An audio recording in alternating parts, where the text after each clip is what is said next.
Veniamo alle regionali in Sardegna. Solinas, presidente, pronto ad insediarsi al timone dell'isola all'indomani della sua elezione dopo aver sconfitto il candidato del centro-sinistra Massimo Zedda.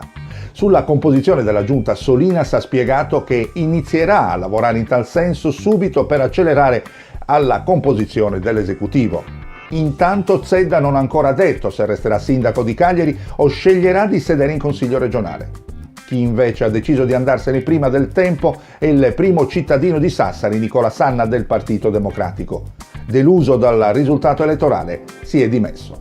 Cristian Solinas ha vinto le elezioni come un rullo compressore, trainato dalla sinergia con Matteo Salvini, mentre Francesco De Sogus, del Movimento 5 Stelle, sembrava un orfano che si ritrova solo in mezzo alla tempesta, diventando l'ultimo sfortunato erede della tormentatissima vicenda dei gruppi pentastellati nell'isola.